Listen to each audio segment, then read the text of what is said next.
Hi there. Welcome to our session on purposeful creations using arts for social good and sustainable development. I'm thrilled you're here and I can't wait to get going.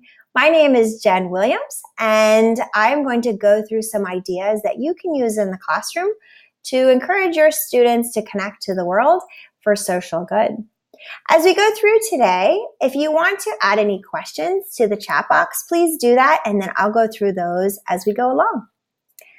A little bit before we get started on my background, I'm coming to you today from Clearwater, Florida, and I've been teaching here in Clearwater for a long time. I was in K-12 education for 20 years, where I was a reading specialist and then a school admin. At the school I was at last, it was a Montessori world school, so I got very interested in global education and peace curriculum. And then I moved to higher ed, where I still teach in the College of Ed and Grad Ed at St. Leo University. I also speak and write a lot about literacy, social good, and teacher empowerment. And I'm very interested in different events such as ed camps and experiences such as Twitter chats and blogging and online learning. In my day job at Participate, I am able to work with schools and districts and teachers to help support their professional development activities. So I'm so happy to be here with you guys today, and let's get started. So the topic today around social good, I really wanted to frame it in this concept of human-centered design. And human-centered design is a three-phase framework around instructional design and problem solving. So those three phases really are inspiration, ideation, and implementation. And what you can see here, there's a lot of focus on that inspiration phase. So what inspires you to create? Then you go through a process of ideation. So now that you have your inspiration, what are those ideas that get you going and moving into the process of creation? And then the final stage is implementation, but it's really not the product. It's really on how you're going to get to the product. And it doesn't end there. It continues to loop back through inspiration, ideation, and implementation after that. So what does it look like? This inspiration stage that starts us off is all about finding inspiration in your audience. For us as teachers, that's typically students. So we do those through group interviews, through card sorts, collages, photojournalism, and I'll be able to share in my resources links to all these different ideas and activities you can do with your students.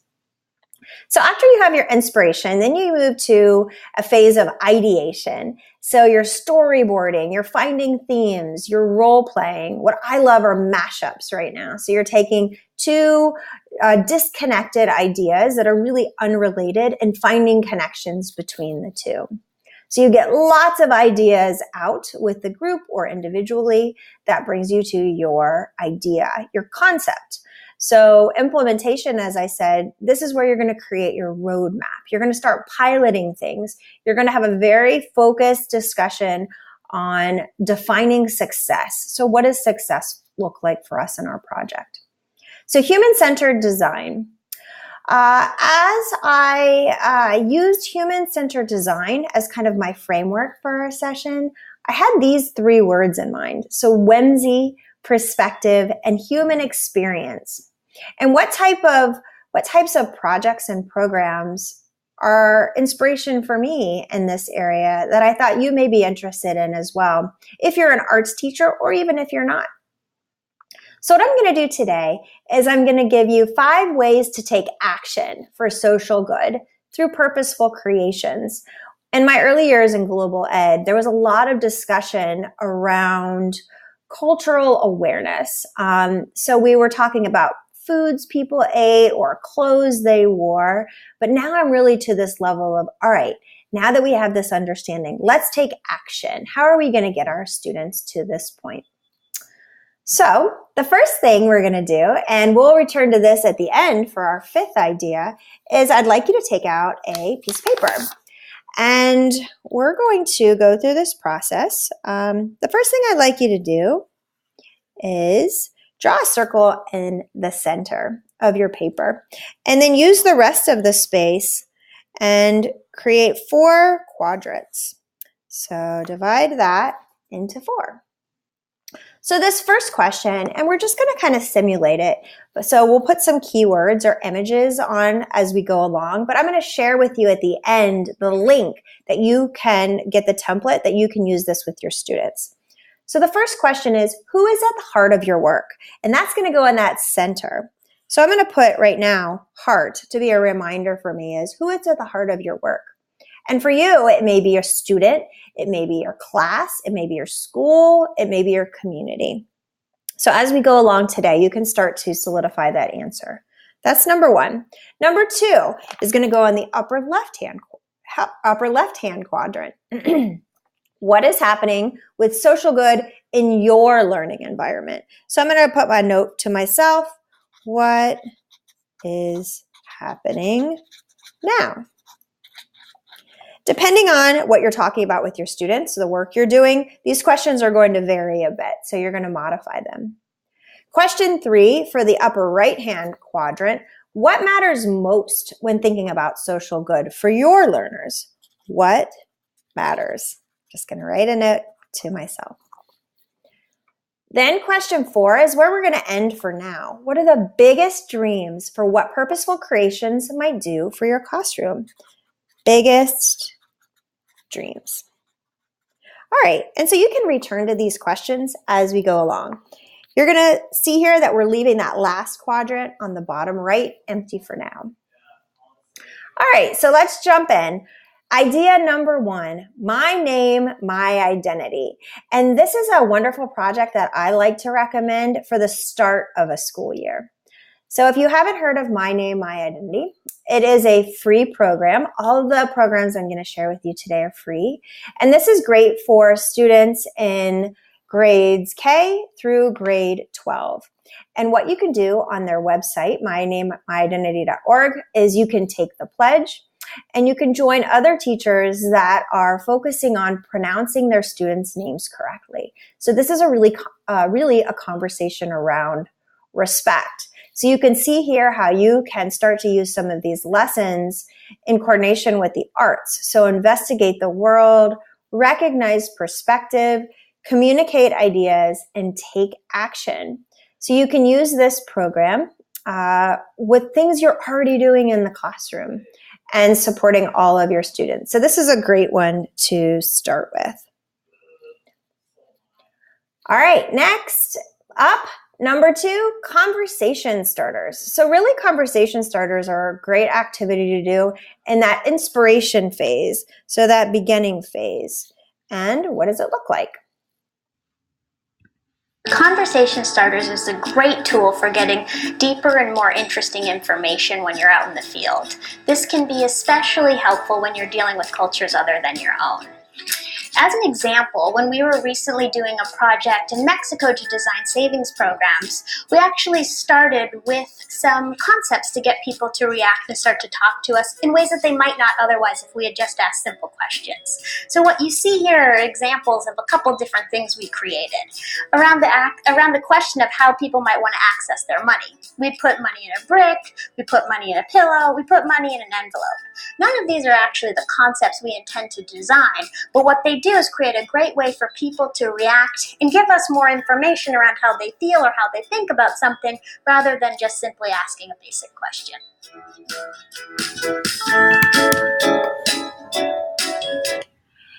So what she did here, I love this idea of conversation starters. And so she's not only asking the audience to think about a concept, but also asking them on how they feel. So she used this word react. So she's trying to get this audience that she's interviewing to react to a concept. So this is a great way. You see she's using visuals.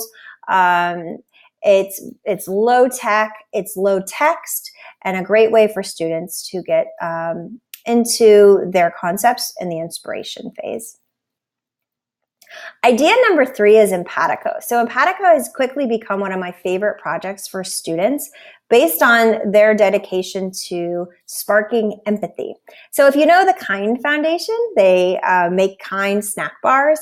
This is their philanthropic arm for education. And they have a goal of connecting 1 million students by the year 2020.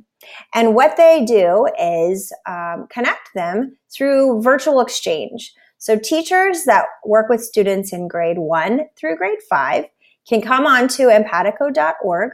They can sign up in just a few minutes, again, for free, and they will be matched with a partner classroom from around the world. And then the 2 classrooms, the teachers come together. They pick a time that works for them, and then they can engage in a virtual exchange where they're getting their students to talk to the other students, all within the Empatico platform. So the videos there, the resources are there, the lessons are there. There's 8 lessons currently. They're standards aligned. And so they're on topics like weather and geography. And again, with that emphasis on empathy in the classroom. And they were just named Fast Company's World Changing Idea Award winner for this year. So pretty cool. Definitely fun to check out. All right, idea number 4. So if you don't work with students in elementary school, Rock Your World may be the project for you. This is another one of my favorites. And so this would be for students in grade 6 through grade 12. And if you go into Rock Your World, this is a human rights curriculum for classrooms. And what they're doing is inspiring teachers to work with their students to create an advocacy campaign. You can enter where you wish. So if you've already gone over human rights and campaigning with your students, you can skip ahead. But if that's an area you want to go deeper in, you can click right in. And so you see here this example with lessons on taking action to create campaigns. And you can go into these individual lessons. There are the objectives, the purpose, the guiding questions, all here for you. The standards, the materials are available, and then the lessons. So you go through these lessons, and then with the goal of creating a campaign. So for Rock Your World, that campaign is created either through writing, through film, or through music. And so once your students have done their individual projects, they can submit those digital artifacts to Rock Your World, and Rock Your World will publish them. So you're providing an authentic audience to your students, and they can also see exemplars that other students from around the world have posted as well. rock-your-world.org, one of my faves. All right, idea number 5. So this would be our final idea. And so I'll have you return to your paper. And that's what we've been creating. So this Innovator's Compass that you can do with your students. So our final question is, what is one thing you're ready to put into action tomorrow? So I'm going to write myself a note and I'm going to put action. What am I as a teacher ready to take action on? This is something when you work with your students, you can help them identify what are they ready to take action on? What's important in their lives and in their world? So innovatorscompass.org, you can go to their website.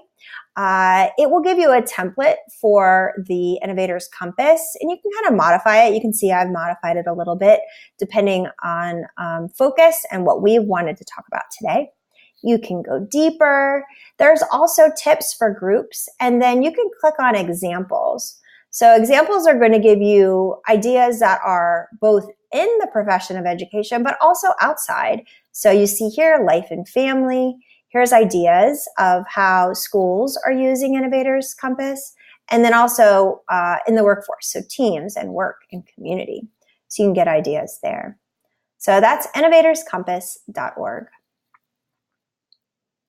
Before we head off, and I'm going to be sharing all of these resources in our resource guide, but I wanted to bring us back to our original concept of social good. So for me, the work I had done for many years in global education was really solidified when the United Nations brought about the Sustainable Development Goals in 2015. So these 17 goals that we as a world are committed to achieving by the year 2030. So I have the great pleasure of working as part of this group, Teach SDGs, as tasked by the UN.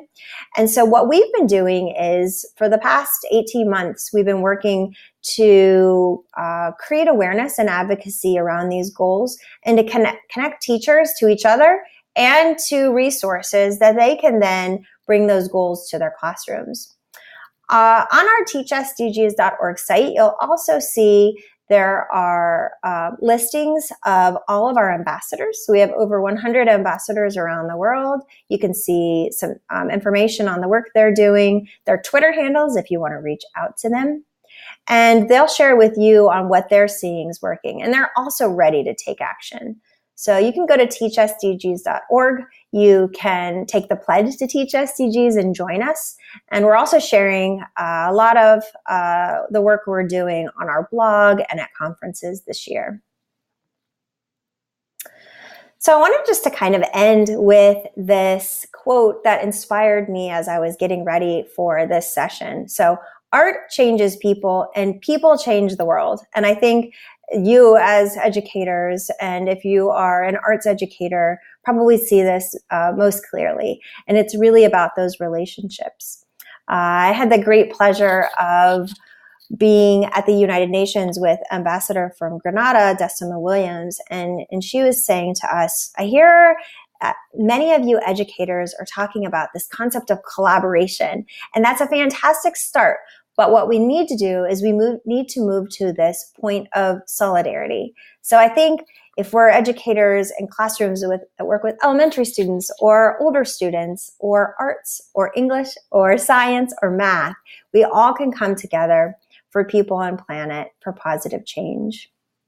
I'd love to hear about the work you're doing. Thank you so much for joining in our session today. You can connect with me on Twitter. I'd love to hear about the work, your students, project ideas, or any questions you may have there. My handle is @JenWilliamsEDU. You can also find more about the work I'm doing and connect with me on my website, which is calliopeglobal.com. And I'd like to thank the team here that brought all these amazing speakers. It was an honor for me to be with you all today. And I look forward to hearing about the work you're doing in your classrooms for social good. Thanks so much.